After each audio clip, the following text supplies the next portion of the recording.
malasa at siguradong papatok sa kapagkainan. Ayan, bistek. Bistek ay bistek. Bistek bangus. Kaya tara, simulan na natin. O, paano ba gawin yan? Sige, umpisahan na natin. Yes, ito muna yung mga ingredients. 2-piece milkfish belly or kahit anong parts ng sa part ng Bangus. Oh, ang gusto ko sa bangus yung walang tinik. Pwede ba yun? At saka 1 medium onion sliced into rings, juice of 1 lemon or kalamansi. Pwede naman kalamansi. Tapos 3 cloves garlic crushed. And 1/4 cup soy sauce, 1/4 cup water, 1 cup cooking oil for frying. So salt and pepper to taste, 1 teaspoon chopped flat leaf parsley. Optional lang naman yon. Okay, Mami Tina, magandang pananghalian. So ito naman ang procedure ng pagluluto. Magpainit ng mantika sa kawali. Ayan. Okay. Wag sobra, baka ikaw ang maprito. Oo, alwagang tayo. Sakit. Kapag mainit na, ilagay ang bangus. Ipiprito natin yung bangus. Oo. Iprito hanggang maging golden brown. Magkano ba bili mo ng bangus?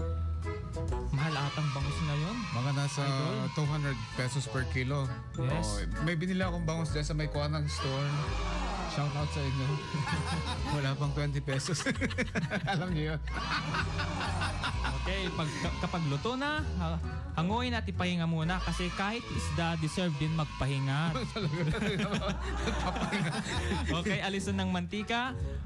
Mga 1 kutsara lang ang itira. Okay, second, sa parehong kawali, igisang bawang sa natirang mantika hanggang sa bumango kapag naamoy na ng kapitbahay. Ayun talaga. Oh, alam ko yung niluluto na, nagigisa sila ngayon. Kaya Tama na.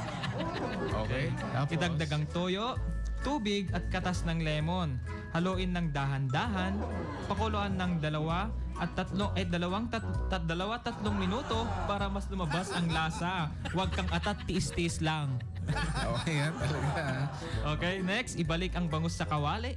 Takpan at hayaan lutuin ng 3 minuto para masipsip ng isda ang lasa ng sarsa.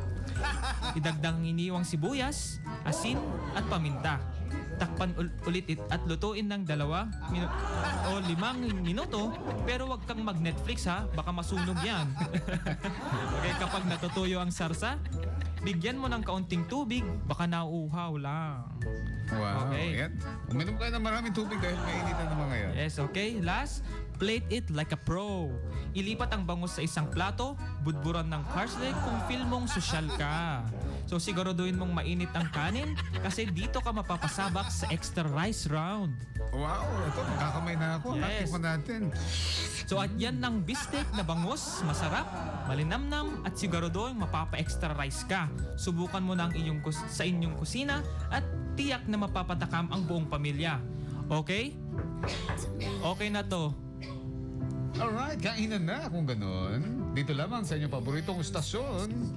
99.5 IFM ang idol kong FM. Supay ah.